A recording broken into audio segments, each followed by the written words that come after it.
It started on a quiet Thursday morning, the kind where the mist still hovered over the lake like a soft blanket, and the only sound you could hear was the gentle slap of water against the wooden posts of my dock. My cabin sat alone on the far side of Clearwater Lake, peaceful, isolated, and mine. At least, that's what I thought. Before we dive in, comment which country you're watching from, because this story still gives me chills every time I think about it. I'd moved out here to escape the chaos of city life, the noise, the endless complaints. The homeowners association, the HOA, was supposed to manage the shared properties near the lake entrance. But my cabin, it wasn't theirs. It stood on the original land parcel before the HOA ever existed. Yet, for some reason, they always acted like I was one of their tenants. That morning, I noticed something strange, a line of pickup trucks parked along the gravel road leading up to my gate. Men in reflective vests were unloading metal pipes, reels of cable, and something that looked suspiciously like water control equipment. I walked down the slope, my boots crunching against the wet dirt, and asked one of them what was going on. He barely looked up from his clipboard. Routine maintenance, he said flatly. HOA orders. My stomach tightened. Routine maintenance on my property. I looked past him. Their hoses were stretched toward the main line that fed into my private water pump. The nerve of it hit me like cold water. I demanded to speak to whoever was in charge, and that's when she appeared, Karen, the self-appointed president of the HOA, a woman whose voice could slice through metal. "Oh, there you are," she said, waving a manicured hand. "We sent 3 notices. You didn't respond, so we're cutting your line until you comply with water usage regulations." I blinked, cutting my line. "You mean my well water, the one I pay for? You can't do that." She crossed her arms, smirking. "Actually, we can. All plumbing in this community connects through the HOA master line. That includes yours. You're not above the rules." My voice rose before I could stop it. "That's where you're wrong. This cabin was built 30 years before your HOA even existed. I have my own water system." She just shrugged. "Well, you should have read your mail then. We're making some updates. If you're not connected, you'll have no supply soon anyway." The workers moved closer to my pump, twisting valves, their boots sloshing in the mud. I stood there frozen, angry, helpless, watching them try to claim something that didn't belong to them. The water hissed as they shut off a section, and suddenly the lake seemed quieter, heavier, like it was holding its breath. Inside, I felt that old heat rising, the one that comes when someone tries to push you around and expects you to stay silent. I went back to the cabin, my hands trembling, and pulled out the old survey maps I kept in a steel drawer. There it was, in bold ink, the original blueprints showing every utility line running under the property. And just below the surface, connected directly under the HOA clubhouse, was the main valve that I had installed when I upgraded my pump system years ago. I knew something they didn't. Every drop of water flowing to their fancy houses, their lawns, their clubhouse, all of it ran through my line. They thought they controlled me, but they didn't realize I held the valve to their water. As I looked out through the cabin window, I could see them still down by the lake, laughing, confident. They thought they'd won. Karen was on her phone, probably bragging about shutting me off. My chest tightened, not with fear anymore, but with something colder, sharper. If they wanted to play games, they'd just chosen the wrong opponent. The lake had been mine long before any of them showed up, and I wasn't about to let some self-righteous HOA bully rewrite that truth. The next morning I woke up early. The air was thick and heavy with fog, and the sound of birds echoed faintly across the lake. I made my coffee, sat by the window, and watched their maintenance crew still tinkering around my pump.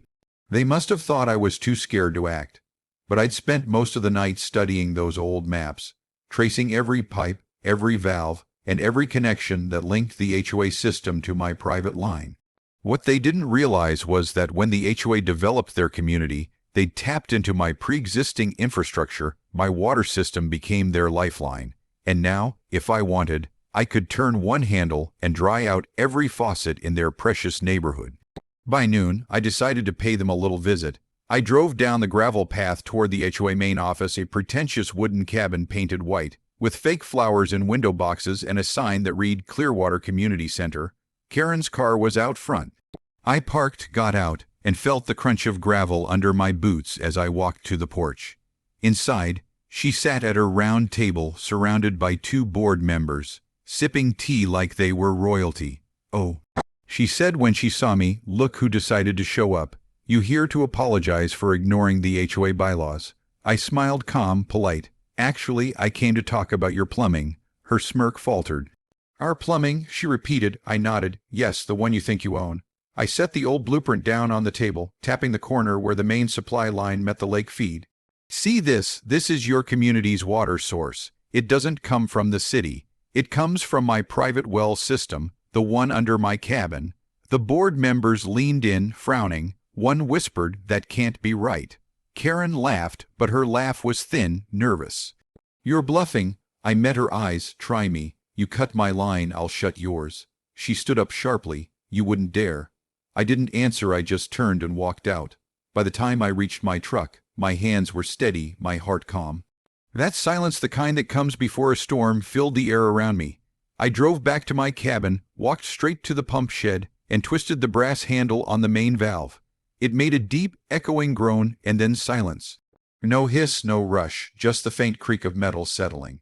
I didn't need to wait long. Within 20 minutes, the first call came. It was Karen. What the hell did you do? She yelled through the speaker. None of the houses have water. I leaned back, smiling faintly. Sounds like a plumbing issue. Maybe you should call maintenance. She sputtered something I couldn't make out, then hung up. 10 minutes later, her car came speeding down the path, tires kicking up dust. She jumped out, red-faced, shouting, "You can't do this. You're violating HOA regulations." I stayed calm. No, you violated property boundaries. I'm just reminding you who owns what. She took a step closer, pointing a finger at me. You're going to regret this. But I didn't move. The lake behind me shimmered under the sun, calm and perfect, as if it knew I was finally reclaiming my ground. The workers who had followed her looked uncertain now, shifting from foot to foot. I could hear one whisper, "He's got the valve, doesn't he?" And when Karen saw the hesitation in their eyes, I think that's when it hit her she'd picked a fight she couldn't win. For the next few hours, chaos spread through the neighborhood like wildfire. I could hear the echo of complaints from across the lake, doors slamming, voices rising, sprinklers sputtering dry. Someone tried to call the county, but the inspector already knew the truth. I'd filed my property rights years ago, complete with water utility registration. Everything the HOA used ran straight through my supply. It wasn't theft, it was neglect on their part. And now, that negligence had come back to choke them dry.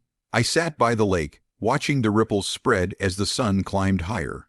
My reflection stared back at me, calm, collected, maybe even a little sad. I didn't like conflict, but sometimes peace only comes after you show your strength. By late afternoon, Karen returned, but this time she wasn't shouting. Her makeup was smeared and she held a folder in her hands. "We need to talk," she said, her voice lower, almost trembling. I gestured to the dock and she followed me out. The board had an emergency meeting. She started. "We didn't realize your property was connected to the main supply. We may have made a mistake." I looked at her quietly, waiting. "We'd like to propose a formal agreement, shared usage rights, proper compensation." She swallowed hard. "Please just turn it back on." I studied her face for a long moment. This was the same woman who'd strutted onto my land 2 days ago, certain she could bully me into submission. And now she stood there humbled, the sound of dry faucets echoing behind her. I said finally, "You don't own the lake. You don't own the water. You don't own me. Remember that." She nodded quickly. "Yes, I understand." I walked back toward the pump, turned the brass handle, and the system roared back to life. Across the water, I could almost hear the cheers as taps hissed and filled again. But the lesson stuck. From that day on, the HOA never set foot near my property again. In fact, they sent a public apology to every resident admitting their mistake and revising their boundaries. And while I accepted their apology, I didn't forget their arrogance. Sometimes people think power comes from paperwork and meetings. But real power, the kind that can't be voted out or signed away, comes from knowledge. From understanding what's truly yours. That evening, as the sun dipped behind the trees, the lake turned gold and still. I walked to the edge of the dock and let my hand trail through the water. I thought about how close I'd come to losing this piece, to letting someone else control it. But now the silence felt earned. The lake was mine again, not through revenge, but through truth. I could still see the HOA clubhouse lights flickering faintly in the distance, and for the first time they didn't bother me. Because deep down they knew every drop of that light, every glass they filled, flowed from my line. And though I never said it out loud, I smiled to myself every time I heard that faint hum of the water pump. It was the sound of justice quietly running beneath their feet.